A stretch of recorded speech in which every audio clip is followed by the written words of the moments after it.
Hi friends, welcome to Faishu's kitchen.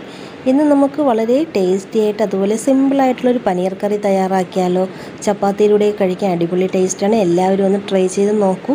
Video ഇഷ്ടമായാൽ share ചെയ്യുക, like ചെയ്യുക, അതുപോലെ തന്നെ സബ്സ്ക്രൈബ് ചെയ്ത് സപ്പോർട്ട് ചെയ്യാനും മറക്കരുതേ. കറി തയ്യാറാക്കാൻ വേണ്ടിയിട്ട് 2 മീഡിയം സൈസിലുള്ള സവാള, ഒരു പഴുത്ത തക്കാളി, 6 അല്ലി വെളുത്തുള്ളി, ഒരു ചെറിയ പീസ് ഇഞ്ചി, 10-15 ബദാമിന് പകരം കാഷ്നട്ട് വേണമെങ്കിലും എടുക്കാം. 200 ഗ്രാം പനീറാണ് ഇവിടെ എടുത്തിട്ടുള്ളത്. ഇതുപോലെ കട്ട് ചെയ്തെടുത്തിട്ടുണ്ട്. ആദ്യം നമുക്ക് സവാളയും തക്കാളിയൊക്കെ ഒന്ന് കട്ട് ചെയ്തെടുക്കാം. ഇവിടെ കട്ട് ചെയ്ത് വെച്ചിട്ടുണ്ട്. ഇനി ഒരു പാത്രത്തിലേക്ക് 2 ടേബിൾ സ്പൂൺ സൺഫ്ലവർ ഓയിൽ ഒഴിച്ചു കൊടുക്കാം. ഇതിന് പകരം ബട്ടർ വേണമെങ്കിലും ഇട്ട് കൊടുക്കാവുന്നതാണ്.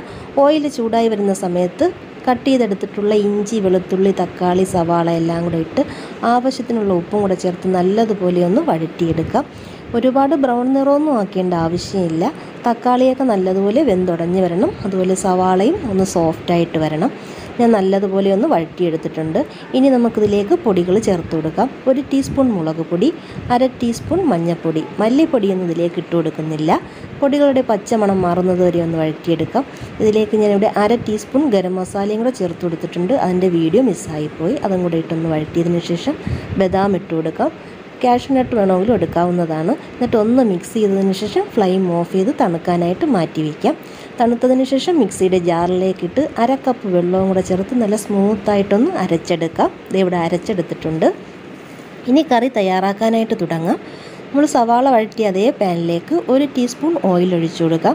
ഓയിൽ ചൂടായി വരുന്ന സമയത്ത് അരച്ചെടുത്തിട്ടുള്ള മിക്സ് ഒഴിച്ചു കൊടുക്കാം.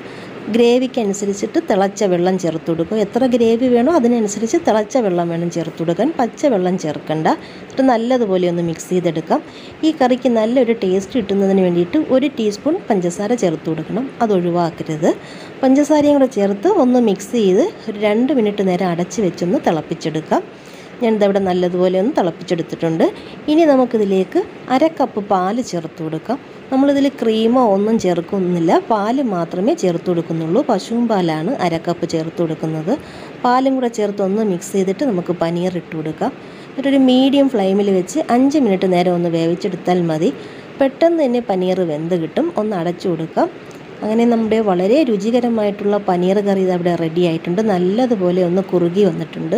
ഈ കറി ഒരുപാട് ലൂസാക്കി എടുക്കേണ്ട ആവശ്യമില്ല. കയ്യിൽ കസൂരി മെത്തിയോ മല്ലിയിലയൊക്കെ ആണെങ്കിൽ ചേർത്ത് കൊടുക്കാവുന്നതാണ്. ഞാനിവിടെ 1/2 ടീസ്പൂൺ കസൂരി മെത്തിയാണ് ഇട്ട് കൊടുക്കുന്നത്. അപ്പോൾ നല്ലൊരു ടേസ്റ്റാണ് ഈ കറിക്ക്. എന്നിട്ട് മിക്സ് ചെയ്ത് ഫ്ലെയിം ഓഫ് ചെയ്ത് കൊടുക്കാം. അങ്ങനെ വളരെ സിമ്പിളായിട്ടുള്ള അതുപോലെ ടേസ്റ്റി ആയിട്ടുള്ള നമ്മുടെ പനീർ കറി ഇതവിടെ റെഡി ആയിട്ടുണ്ട്. കറി നമുക്ക് പല രീതിയിൽ വേണമെങ്കിലും തയ്യാറാക്കാം. ഇത് വളരെ സിമ്പിളായിട്ടുള്ളൊരു രീതിയാണ്. എല്ലാവരും ഉണ്ടാക്കി നോക്കൂ.